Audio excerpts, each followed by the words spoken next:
आपको दर्शन दे देंगे, किसी और का नाम लेने की जरूरत नहीं है। सारी हो सकता है कि पूर्ति यहाँ श्री राम का नाम लेते ही आपका सब पूर्ति हो जाएगी। ऐसे को लेकर के रघुल फाउंडेशन के तहत और मंगलदीप आयोजक के कार्यक्रम लेकर के आदरणीय ओम प्रकाश जी आए हैं, जो इस कंपनी के चेयरमैन हैं। इनकी बातों को आप समझिए। जो व्यक्ति 21-30 साल की उम्र तक मुंबई में रहा हो और मुंबई में रह करके सारे चीजों, आप सारी मीडिया, सारे आप समझिए दूरदर्शन जैसे व्यक्ति जो दूरदर्शन चैनल में हेड रहा हो और दूरदर्शन चैनल को वो छोड़ करके उनके मन में आया कि हमारी जो संस्कृति है, जैसे हम आप हिंदू इसलिए हैं, हम आप हिंदू इसलिए हैं कि हम हिंदू के घर में जन्म लिए, लेकिन हिंदू की विधि क्या होनी चाहिए, हिंदू के संस्कार क्या होने चाहिए, ये हमको आपको जानकारी नहीं है। इस जानकारियों को देने के लिए वो एक ऐसा प्रयास रघुकुल फाउंडेशन के माध्यम से कर रहे हैं। जैसे गिलहरी थी ना, आपने देखा होगा, वो गिलहरी जब भगवान श्री रामचंद्र जी लंका पे लड़ाई करने के लिए चढ़ाई कर रहे थे, तो उसमें क्या किया, सारे लोग अपना योगदान दे रहे थे, तो गिलहरी ने कहा मेरा भी एक योगदान होना चाहिए कि नहीं होना चाहिए। तो उस गिलहरी में उसको ज्यादा योगदान नहीं हुआ, तो जाती थी क्या समुद्र में एक बार स्नान करती थी और आती थी मिट्टी में लपेट करके, मिट्टी लपेट करके उस समुद्र में ले जाके जाती थी कि कम से कम इस समुद्र पे रास्ता बने और भगवान राम लंका के ऊपर विजय प्राप्त करने के लिए चाहे के। इसी के तहत एक छोटा सा प्रयास रघुकुल फाउंडेशन के माध्यम से आदरणीय ओम प्रकाश तिवारी जी ने किया है। उसमें हमारा आपका नैतिक दायित्व बनता है।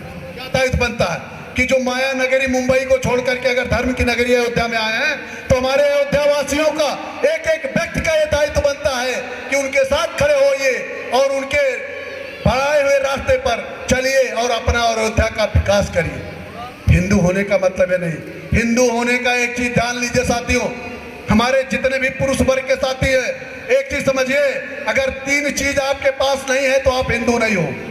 कौन सी चीज है उसको जानिए, शिखा, सूत्र और तिलक। क्या? शिखा, सूत्र और तिलक, ये 3 चीजें आपको रखने की आवश्यकता है। अगर अयोध्या में है तो ये 3 चीजें अवश्य रूप से रखिए, नहीं तो आप हिंदू कहलाने के अधिकारी नहीं हैं। केवल जन्म आपने हिंदू समाज में लिया है, लेकिन अगर शिखा, सूत्र और चंदन का प्रयोग आप करते हैं तो आप हिंदू हैं। तब उसकी और विधि को आप जानेंगे। सुबह उठ करके हमारा आपका बच्चा 10 बजे तक सोता है, सोने के बाद जब उठता है उसे क्या चाहिए, मम्मी जरा नूडल्स दो, जरा मुझे तो नूडल्स दो, चाउमीन लाओ, मैगी दो, मुझे चाय चाहिए। क्यों? हम अपने बच्चे को संस्कार नहीं दे सकते कि बेटा पहले सुबह उठो, 4:30 बजे भोर में बिस्तर छोड़ दो और बिस्तर छोड़ने के बाद 4:30 बजे तो आप सर्वप्रथम पहले अपनी धरती माँ को प्रणाम करो, धरती माँ से पैर छुओ उनको।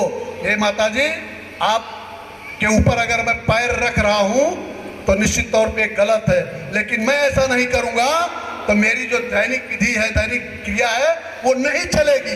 इसलिए आपसे क्षमा याचना करते हुए आपके ऊपर पैर रख रहा हूं, मैं आपको प्रणाम करता हूं, आपसे क्षमा मांगता हूं। सर्वप्रथम आप संस्कार दीजिए अपने बच्चों को कि धरती माँ को प्रणाम करें। धरती माँ को प्रणाम करने के बाद पुनः अपने बाद एक चौपाई है, प्रातः काल उठ के रघुनाथा और माता पिता गुरु नावै माथा।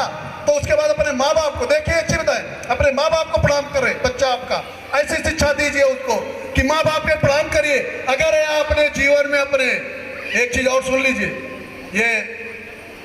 ये मेरा कटु अनुभव है, मैं आप लोगों के बीच में शेयर कर रहा हूँ कि बड़े बुजुर्गों का सम्मान और माँ बाप की सेवा कर लिया तो निश्चित तौर पे आपसे बता रहा हूँ, फिर आपको कोई तीर्थ और कहीं करने की जरूरत नहीं पड़ेगी। अगर अपने माँ बाप की सेवा आपने कर लिया और उनकी बातों को आपने अब कंठस्थ करके माना। साथियों, क्यों कि एक माँ बाप, आज हमारे समाज में तमाम बुराइयां व्याप्त है, ऐसी बुराइयां साथियों उसको हमको आपको खत्म करना है कि एक माँ बाप अपने 8 बच्चों को पाल पोस करके और बड़ा करके ऐसी में ला देता है कि 8 बच्चे और कोई कहीं सर्विस कर रहा है, कोई कहीं सर्विस कर रहा है, कोई कहीं अपने परिवार को लेकर के चला जाता है। 8 बच्चे मिल करके एक माँ बाप की सेवा नहीं कर पाते हैं। इस संस्कार को लाना है कि अगर माँ बाप ने आपको पैदा किया है, आपको उस लायक बनाना है, तो आपकी जिम्मेदारी बनती है की सेवा और उस माँ बाप को प्रणाम करो, ये आपकी संस्कृति कहती है, हिंदू धर्म कहता है। ऐसी चीजें अगर आप करेंगे तो निश्चित तौर पे आपका विकास होगा। विकास कैसे होगा? आपने पैर छुआ। हमारे समाज में एक चीज है कि अगर आपने सुबह उठ करके पैर